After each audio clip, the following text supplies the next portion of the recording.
Mm-hmm. Cool. So we are starting our lightning talk for today. Everyone say hi to Juan, who has an extensive experience working in tech, who is also a writer and podcaster. What's the name of your really cool podcast? Like Don't Tell My Grandma, something like that? That's right. Yeah. Yeah. So yeah, I had Juan last time. We run an event called Mental Health in Tech, where we had people from different companies and but basically working in tech, sharing about their mental health issues and challenges, how to deal with it. And that's where we first came up on the subject of the imposter syndrome. This is something that a lot of people in the tech industry are dealing with, and this is something that a lot of Liverpool graduates also have to deal with. So today, yeah, we have one for a really cool, interesting talk, lightning talk about how to deal with it and how to overcome it, and do we actually need to overcome it. So yeah, without you, I'm giving the microphone to Juan. The stage is yours. Thank you so much. Thank you for inviting me. And first of all, let me congratulate each and every single one of you for completing your programming bootcamp. I know that you should be feeling proud about your achievement, because, like, honestly, not many people finish or let alone start and in this very interesting journey. But all of you decided to tackle a new challenge, either because you wanted to find greener pastures or you just wanted to try something new, and that's quite remarkable. And as fresh graduates from a programming bootcamp or like any kind of program, you're now at the gates of a very lucrative and rewarding journey, especially now how technology has basically taken over all our lives. So you have acquired a lot of new skills and valuable experience that is now time for you to, you finish your program, start to go on your own. And as a fellow developer, I want to be honest with you that the journey ahead is going to be very exciting, but it's also going to be very challenging. It's not going to be easy. And a lot of roadblocks and setbacks are ahead. And some of those are, roadblocks that you might build yourself with, or not build yourself, but you have to deal with by yourself, like mental health and imposter syndrome, perfectionism, and all those kinds of issues that really stifle our potential. And I know for many of you, the feeling of inadequacy and self-doubt must be very strong, especially because you're transitioning either from another industry into development, or you feel like you need to catch up, which is a very common issue, very common hang up. The thing is, like, the world of development is so complex and vast that it can be very intimidating. And there's just like so many layers and technologies and specializations and tools. It's very, very overwhelming. But let me assure you that if you're struggling with imposter syndrome, or you really don't know what you're experiencing right now, like maybe it's just self-doubt or something, you're not alone. Pretty much every single developer out there struggles with some form of imposter syndrome or self-doubt. I guess it just comes with the trade, which is kind of the reality. But before we talk about imposter syndrome, I want to demystify some of the expectations that you might now experience as a fresh graduate or someone who's just deciding to start on this very interesting journey. So I want to talk very briefly about your expectations. I know that a lot of you maybe have already started to look for job interviews, if you want to start finding some jobs. And you might find that a lot of those job postings have really high requirements. And this is a reality that's very specific to the development environment, because a lot of HR departments, which are in charge of assessing what the teams are requiring for their hiring, are not very good. they haven't really adopted a good strategy to be able to create a profile that identifies exactly what the team needs. So it's very common to find some job postings like they're looking for a junior developer with 10 years of experience, which sounds ridiculous, and it is, but don't feel intimidated by that. Those uh, qualifications are not necessarily what the team requires, and even though your expertise doesn't seem to fit, you can still apply.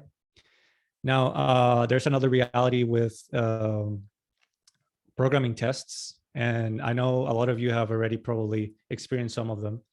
Uh, there's a expectation for programmers that they always have to have their skill set, their skill sets and their programming skills, their mathematical skills really sharp all the time, which translates to having really complex and also very demanding uh, hiring processes, and the workload, the experience of having to take so many different tests to assess your expertise can be very taxing.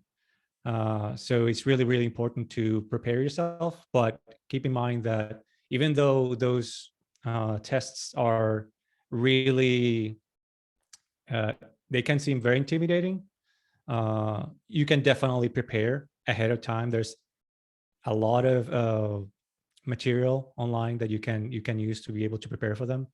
And also keep in mind that most of the image that we've experienced of like, oh, these really programming tests are really complex and difficult to actually master or pass, come from big companies, big corporations that have really high standards. So if you're looking for like a small company, looking for a job in a small company, you might not have to experience that kind of like demand.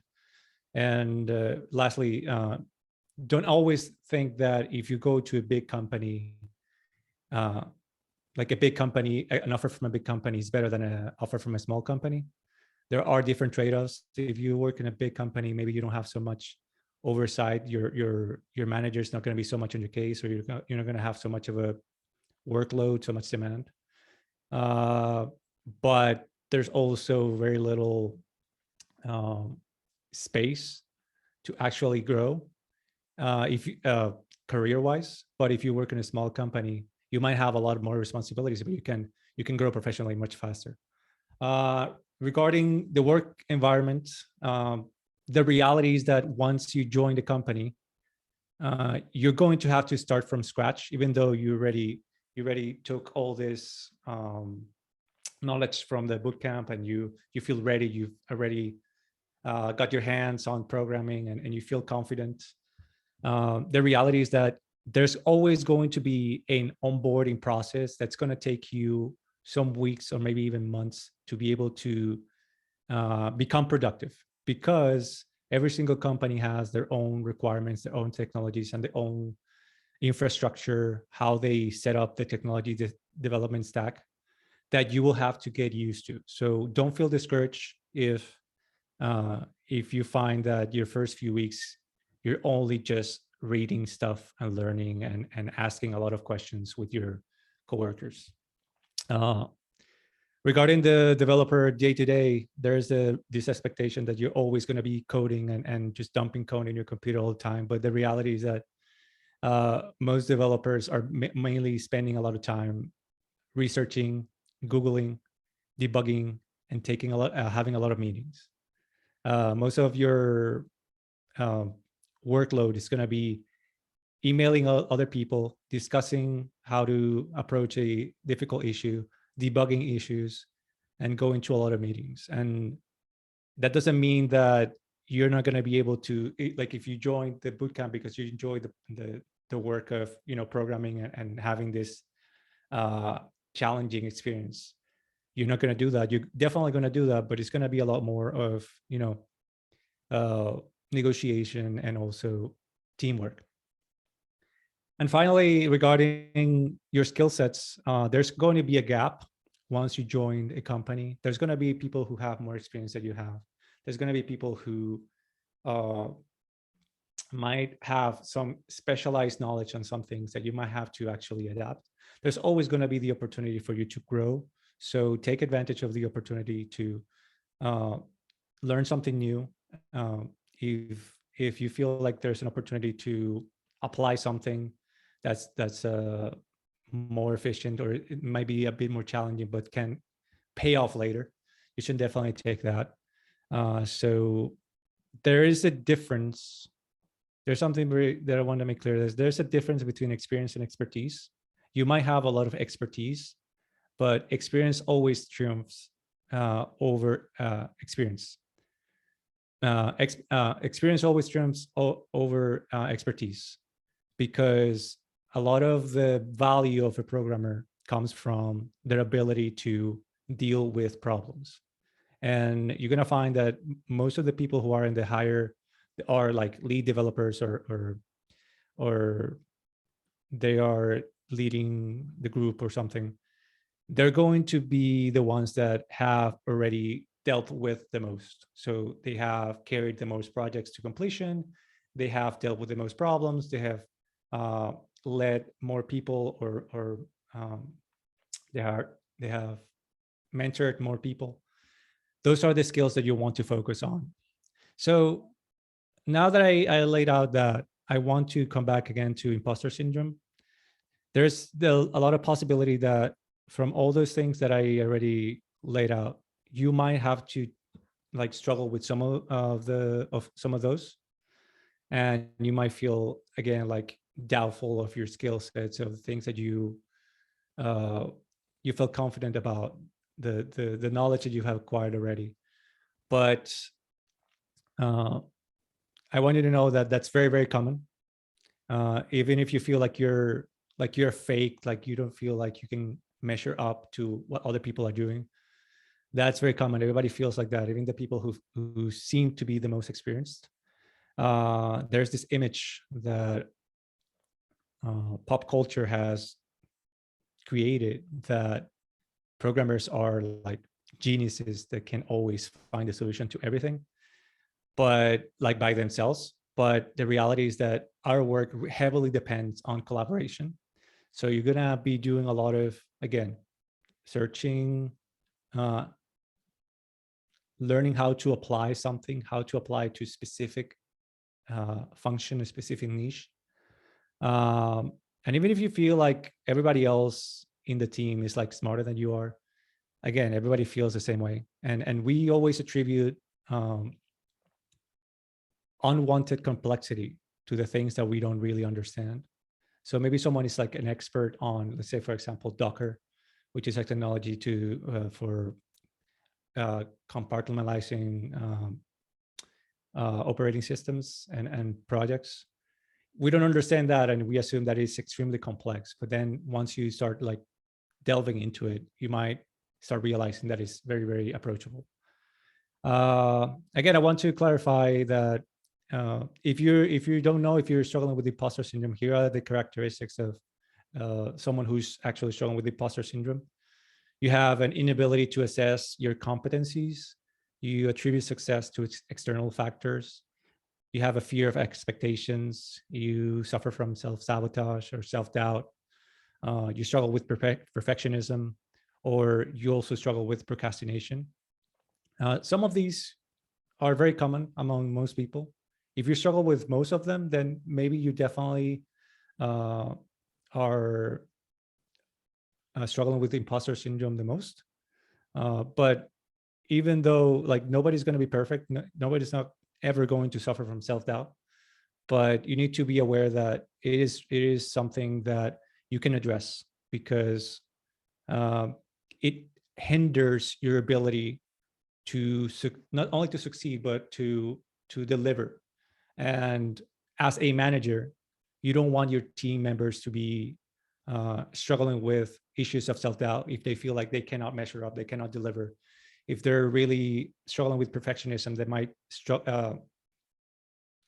disrupt the team or their output.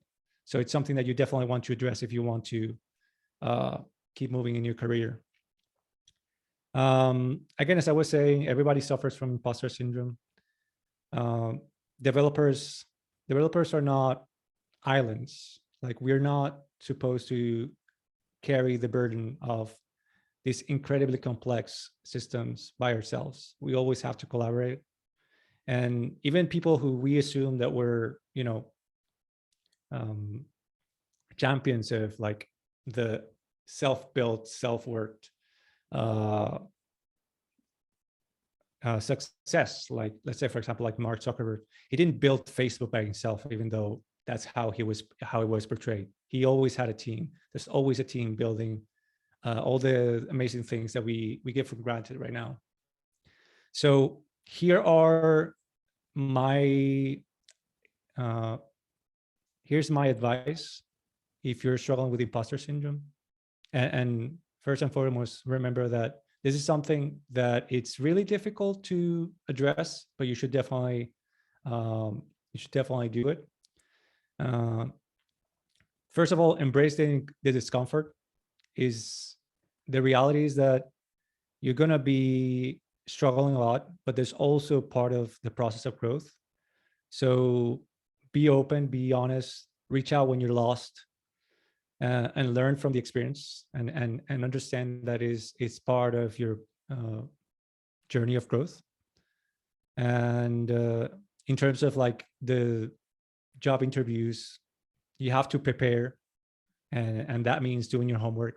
That means doing a lot of practice. That means working on your social skills, even though you might feel like you don't necessarily need to be interacting with a lot of people. You need to give that good impression that you can actually, um, interact with your manager, interact with your colleagues.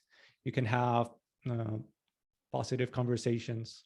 That's really, really important. It gives a really good experience, a really good, what is the word? A really good impression. Um, Also, take advantage of the position that you're in. When you're working in a company uh, as a developer, you're basically being paid to learn. And maybe that's not necessarily always the case, because you might have a lot of responsibilities, but always try to take advantage of the fact that you're going to be facing issues that can be solved with a lot of different options, and all those options can open different doors. So always see every single challenge as an opportunity to learn. Um, Also, if you want to really succeed in the journey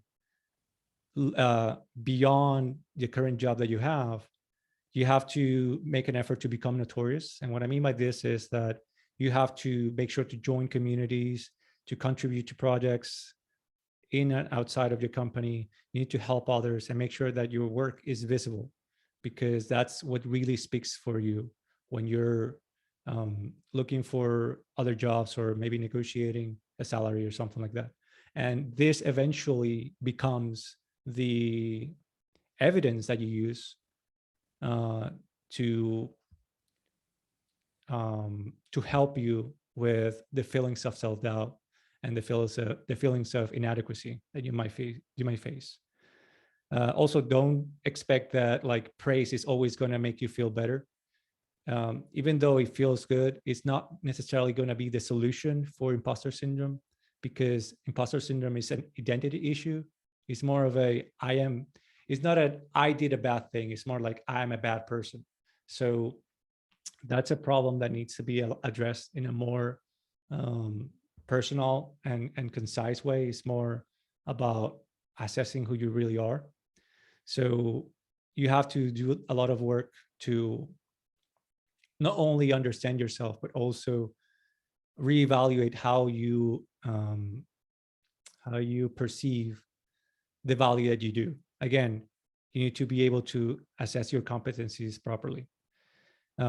And to do that, you need to also build good boundaries. And for a lot of developers, that's something that they struggle a lot, because uh, we might always feel compelled to just like say yes to everything, because you know it's needed. Is we need to do it for the team. We need to do it for the company so that they can succeed and all that. You're going to always be asked to do a lot more, every time. And if you keep giving away, you're going to find yourself being exploited. So it's important to, from the beginning, set the boundaries, how much you're willing to do, how much you're willing to put yourself on the line to be able to have a good relationship with your team and with everybody else. And finally, enjoy the journey, because even though it's going to be, filled with challenges, it's going to be a great learning experience that's going to be very enriching. And with that, I want to open the table for questions. If you have anything that you want to share, or you feel like maybe you have a specific opinion or something that you want to share, we'd really love to hear it. Thank you so much, Juan. Let me start from the first question. Have you personally, I know that you have over 12 years of experience in the tech industry. Have you experienced imposter syndrome? Are you experiencing imposter syndrome even now? And Yes. So you described several methods, and what method works for you the best, if it works? Right. So okay, so first, yes, and the methods that work for me, some of them are the ones that I described there. Personally, I am a very focused person. I like to document everything that I do, and I feel like those reinforcements always help you recenter yourself. What I do is, like, I have boards all around my house. I have post-it notes. I have a lot of things that help me recenter myself and remind myself of the accomplishments that I've made. Again, as I said, when you struggle with imposter syndrome, you really are incapable of taking positive feedback as an assertment of your identity. But negative feedback does become an assessment of your identity. And what you need to do in that case is plant a lot of evidence all around you all the time to re-educate your brain, so that you can take those positive feedback and internalize them. It's like that internal voice that you have. You always have a critic in your mind that's looking for evidence to validate your negative views about yourself. And whenever you find them, you can be showered positive feedback, but then just one negative thing, and that becomes an assessment of your identity. So what I do personally is that I also like to take everything as a learning experience. That's also a little bit of mindset, but that has been what works the most for me.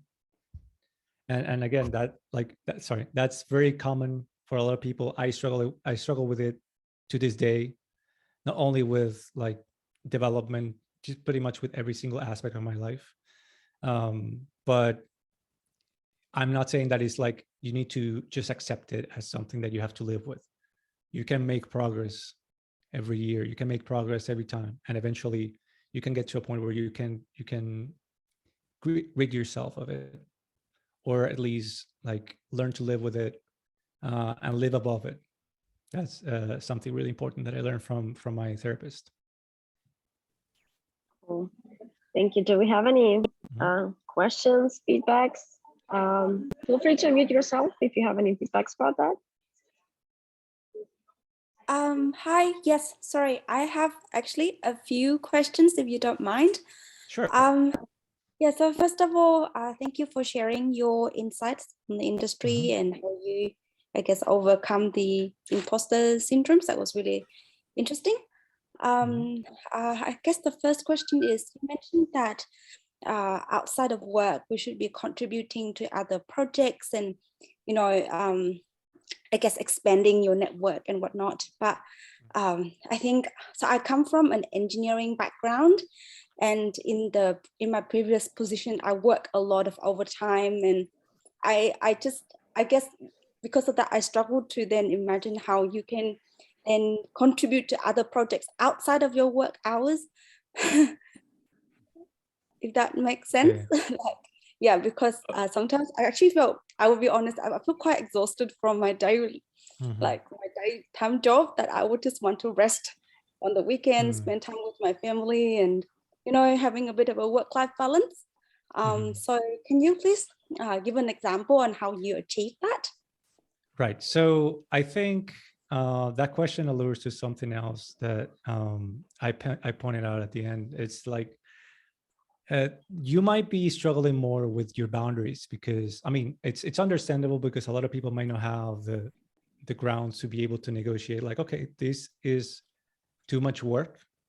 Maybe my work-life balance is not properly balanced, and what I mentioned that like you should make an effort to become notorious, to join communities and do projects outside of work. That is under the assumption that your work-life balance is, is okay. It's like balance, for lack of a better word. So the first thing that you should address in that kind of situation is, how can I make my work-life balance more, more balanced, better for me? Because if you're already in a work environment where you're expected to work extra hours, where you always end up completely exhausted and depleted when you leave work, then your biggest concern should not be how can I build more a profile outside or become notorious. It should be, how can I make this sustainable? And so first address that. And then I would say sometimes contributions don't necessarily have to be a full contribution. Like I need to actually get my hands into a project or do something like that. Something as simple as just answering people's questions can be enough. Sometimes participating in discussions. Sometimes it could be something internal, just like collaborating with some coworkers. For me, for example, something that I did very often was having discussions about a specific technology that's outside of the industry that I was working on in my previous company. And I just have meetings where we would just discuss about the latest stuff. And that kind of helped me, reach out, connect with other people, that eventually paid off later, because I moved to another company, they moved to another company. We kept contact, and then we could like network and, find opportunities to collaborate and do other things. So I know, sorry, that was like a long answer for that question, but there are a lot of ways to do it. Some are more committed than others, but if I was in your position, I would first address the work-life balance.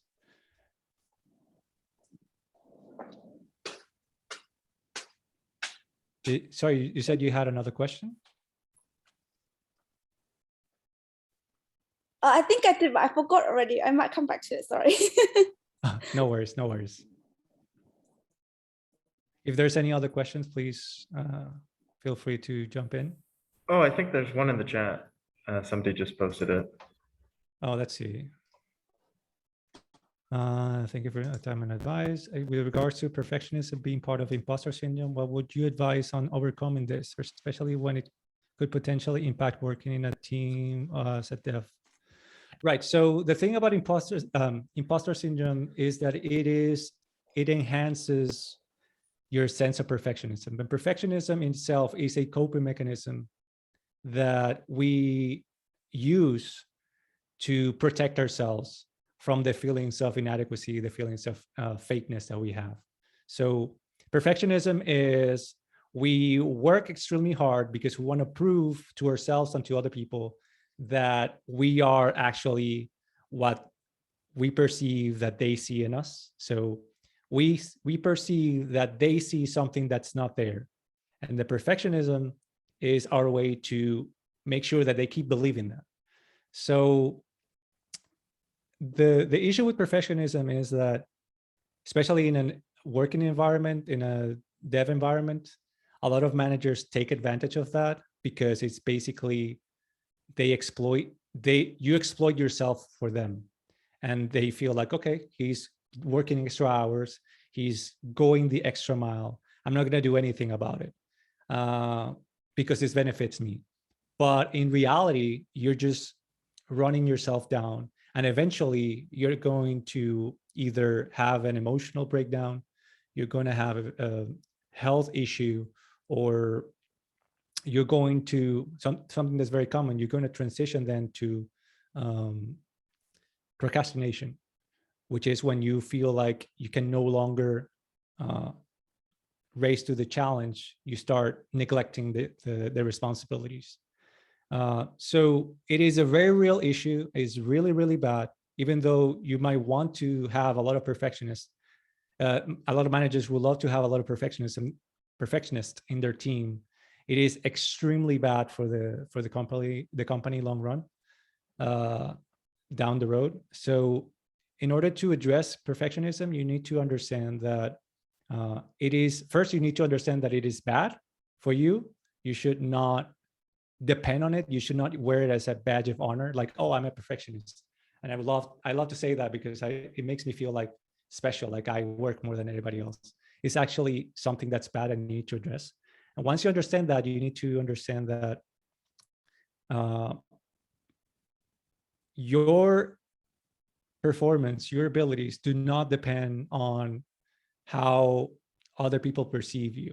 So you need to understand that you need to first take care of yourself so you can make sure have that work-life balance, so you can, continue and maintain your performance over a long period of time.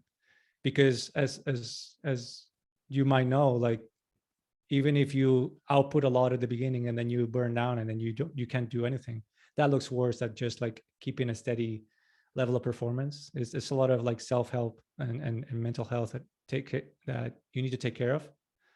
But also just stop using it as a badge of honor and understand that it really doesn't do anything for you, or it doesn't really help you at all. And start addressing the fact that if you feel that other people have really high expectations on you, then that is not fair on you. That you should make sure that people understand your challenges and the reality of your situation. And for the most part, sometimes it's just like a misunderstanding. And I think that's why it's so important to have the honest, open communication with everybody else. I would say that. Thank you so much for the question, Ed. Juan, can I ask a quick one? Hi, thanks Sure. so much for your talk. It seems like you've thought about these ideas a lot. A simple one that I'm struggling with is in terms of like a title. So maybe this is also part of the identity. Do you think some people are saying, no, I'm a data scientist now and I completed the boot camp, or I'm not really sure on how to label myself, or how would you suggest? So I'm coming from the data boot camp, but even a developer, how would we market ourselves in that sense? And what would you suggest to that? Should we say, okay, I'm a developer now, or what kind of language maybe is good to use for that? Right. So if I understand correctly, your question is, I graduated from the boot camp. I really don't know how to label myself specifically exactly. to a niche or to a technology or industry. Yeah. Thanks for the perfect quick summary there. Yeah. Right. So the thing about the development industry is that it's very flexible in that regard. So you can always market yourself to target the specific target. So if you have certain expertise in, for example, as you were saying, data science, and that's the industry that you want to join, you want to become part of, yes, you're going to have to acquire some expertise and experience. You're going to have to, become comfortable with the tools and the technology that it requires. But once you do that, you can label yourself as a data scientist.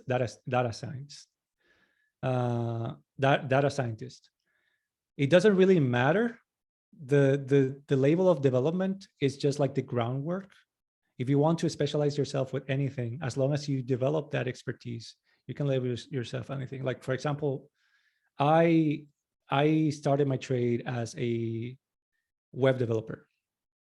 And then I got some experience, a hands-on experience with mobile development. And then I got some hands-on experience with full stack development. And then I got some hands-on experience with AI development. And so I have so many different labels that I can use on that regard. And I adapt myself for whatever requirement I have. So for example, if I'm trying to get a job opportunity, or I get a door that opens on some sort of company, I learn exactly what they're looking for. And if my expertise applies, then I can say, okay, I can offer my expertise as a data scientist, or as a consultant, or as a full stack developer. It doesn't really matter that much. We are really, really flexible because, as I said before, we're always supposed to be learning and adapting ourselves. It's like Legos, you know? So since you're starting, just like identify what you're interested in, take courses, or play with the things that, you know, that technology or that expertise, develop that, and then label yourself that if that's what you want. That's totally fine. Cool. I think the flexibility is something that I take away, and I think that's really important. You know, so be it within how I speak about myself, maybe in how I advertise my resume, even, you know, just kind of fit myself to the problem that's in front of me. Exactly. I'll go for that. Thank you. Awesome. So I think we run a bit out of time, but Any last questions? Hey, any people, your questions? chance.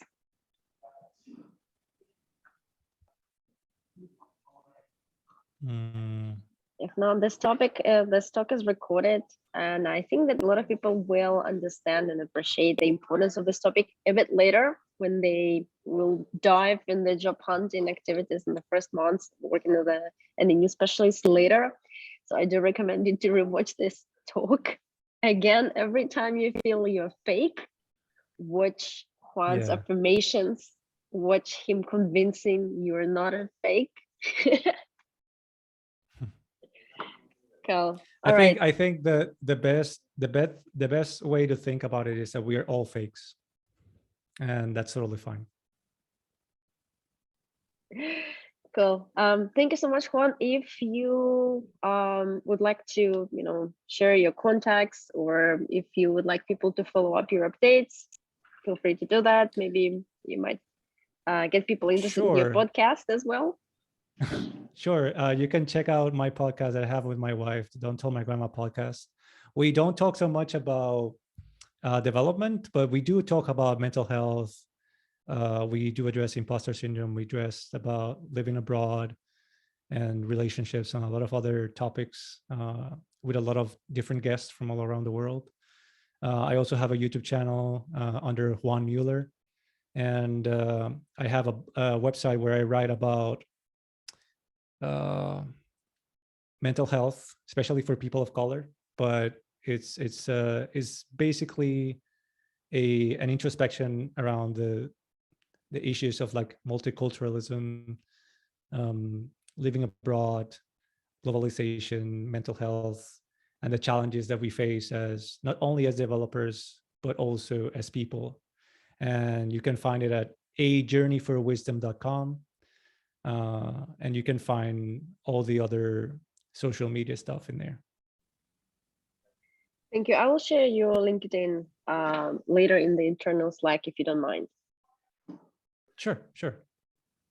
Cool. Thank you so much for coming. Thank you so much for inspiring. I believe that a lot of people need it, even if they don't know about it. They will definitely appreciate this talk later. Thank you so much, and have a great day ahead. Thank you so much. Bye. Bye.